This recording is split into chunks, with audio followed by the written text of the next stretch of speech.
نحمده ونصلي على رسوله الكريم اما بعد فاعوذ باللہ من الشیطان الرجیم بسم اللہ الرحمن الرحیم۔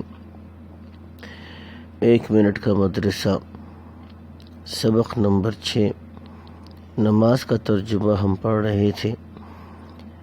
تکبیر تحریمہ کے بعد ہم ثنا پڑھتے ہیں، سبحانک اللہم، اے اللہ ہم آپ کی پاکی بیان کرتے ہیں بہت زیادہ، وبحمدک، اور آپ کی بہت زیادہ تعریف بیان کرتے ہیں، وتبارک اسمک، اور آپ کا نام بہت برکت والا ہے، وتعالی جدک، اور آپ کی شان بہت بلند ہے، ولا الہ غیرک، اور آپ کے سوا کوئی عبادت کے لائق نہیں ہے۔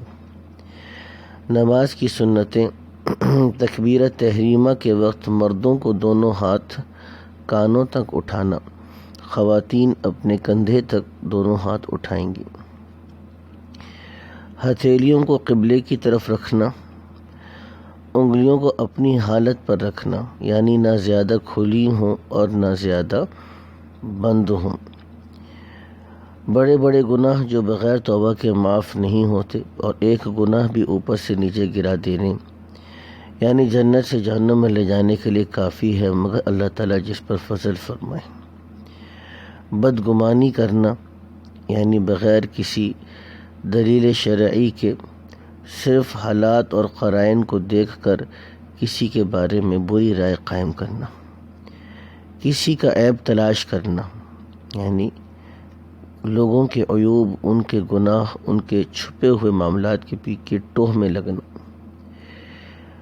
آج ایک اور گناہ کبیرہ پڑھ لیتے ہیں، کسی کی غیبت کرنا، یعنی اس کے پیٹھ پیچھے اس کو برائی سے یاد کرنا، یا اس طریقے سے اس کا ذکر کرنا جس کو اگر وہ سنے تو اس کو ناگوار ہو۔ گناہ کے نقصانات جو دنیا میں پیش آتے ہیں، گناہگار کو آدمیوں سے بھی وحشت ہونے لگتی ہے، خاص طور پر نیک لوگوں سے۔ اکثر کاموں میں دشواری پیش آتی ہے، دل میں ایک ظلمت پیدا ہو جاتی ہے۔ ظلمت کا مطلب یہ ہے کہ دل کے اندر ایک سیاہی پیدا ہو جاتی ہے، دل کالا ہو جاتا ہے، جس کی نحوست سے آدمی بدعت اور گمراہی اور جہالت میں مبتلا ہو کر ہلاک ہو جاتا ہے۔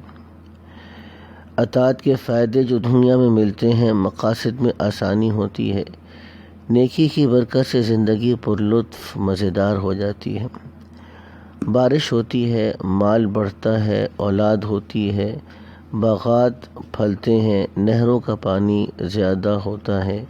یہ سارے فضائل اور فوائد اللہ سبحانہ وتعالیٰ نے قرآن حکیم کے اندر بیان فرمائے ہیں۔ اللہ سبحانہ وتعالیٰ اپنے لطف و کرم سے ہم کو بھی اپنی اطاعت والی زندگی اور اطاعت کے پورے فائدے دنیا اور آخرت میں عطا فرمائے۔ وآخر دعوانا ان الحمد للہ رب العالمین۔